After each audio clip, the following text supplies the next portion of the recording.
Hello ladies, welcome to video number 15, the great task of the athlete.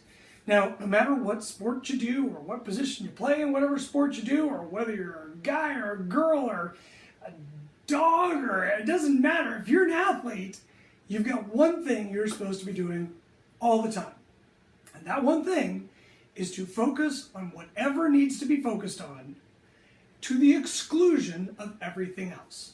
So I'll say that again. You need to focus on whatever it is that needs focusing on, everything that is relevant to what you're trying to get done, regardless of sport, position, height, speed, sex, doesn't matter. Whatever you need to be paying attention to, that's what gets paid attention to. And everything else is excluded. Now, there's something called the cocktail party phenomenon. That's actually a psychology thing.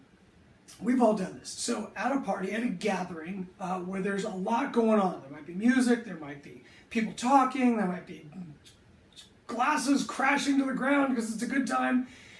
You're talking to one person, and you're able to focus on that one person's words well enough to basically exclude everything else. Now, there are times when you've been good at this and times when you've been bad at this.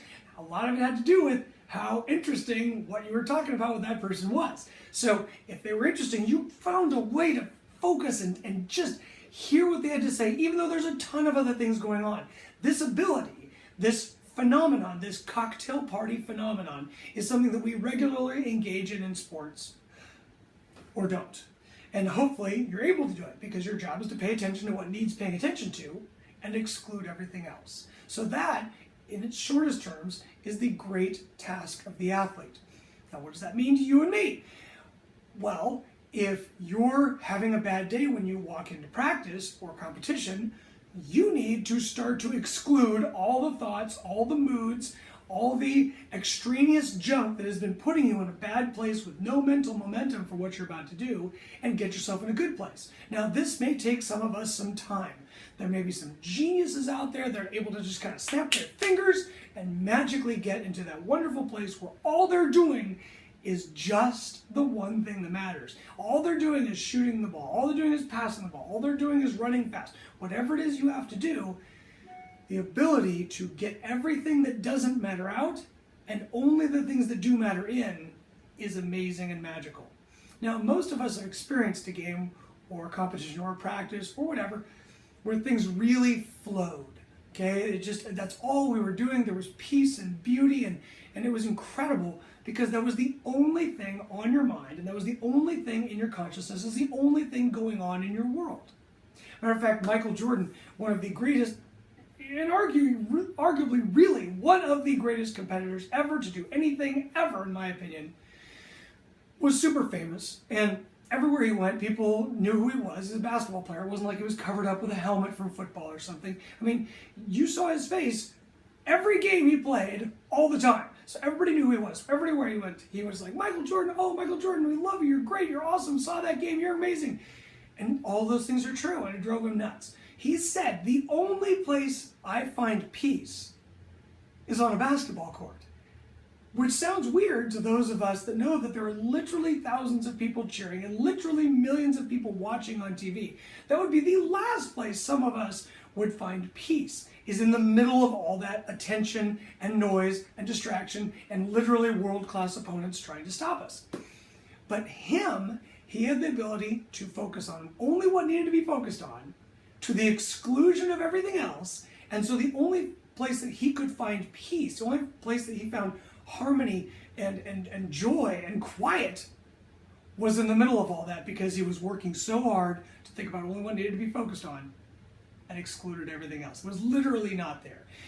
Many great competitors have had these things said about him. Karch Kiraly, who's the head coach of the women's national team at the time of this filming, he was arguably the greatest volleyball player that's ever lived. His girlfriend, now wife, said on a regular basis when she would come to matches, she didn't exist. Like, she really thought she ceased to exist in his world until the match was over. And then she was back and he remembered who she was. I'm not saying that he'd walk by and go, who are you? I'm saying he wouldn't walk by and say anything.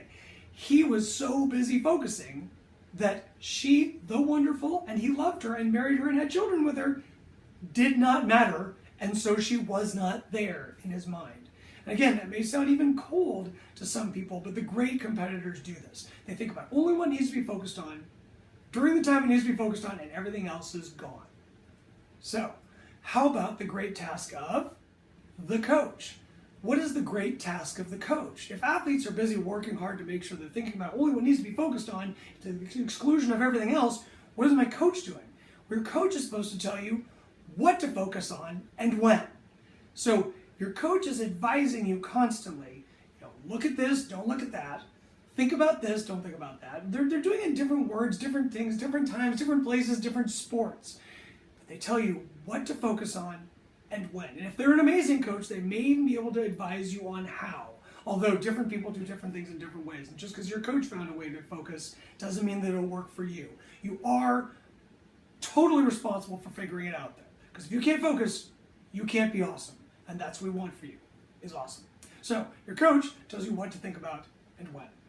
But there is generally a third party that is included in the life of a high school athlete. And that is the great task of the parent. The parent's job is to give you the means to get there. That means pay for it, or maybe you'll help with that, but generally they at least start the process. That means drive you there when you're young, maybe even when you're older, or supply you with a car, or make sure you've gone and gotten one so you can get yourself there.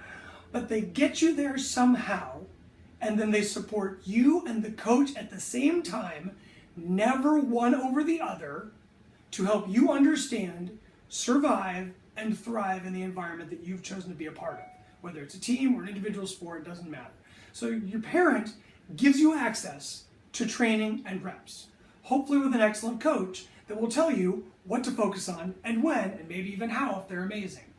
And then the parent then helps you, the athlete, to understand what the heck to do. Probably not the skills part, but I know the coach sounds crazy, but they have a plan, do it anyways, kid. That kind of understand. And if at times when understanding breaks down, you should be solving your own problems, but the parent might help step in at some late point in a problem-oriented situation and help the coach and you to communicate. The parent generally stays out of the way and only helps the athlete and the coach get along, communicate better, and help the athlete thrive. Because that's what everybody of the three, the athlete, the coach, and the parent all want. They want the athlete to thrive. And in order for the athlete to thrive, they need a parent that's out of the way, a coach that's helping, and a brain that's focused on only what needs to be focused on to the exclusion of everything else.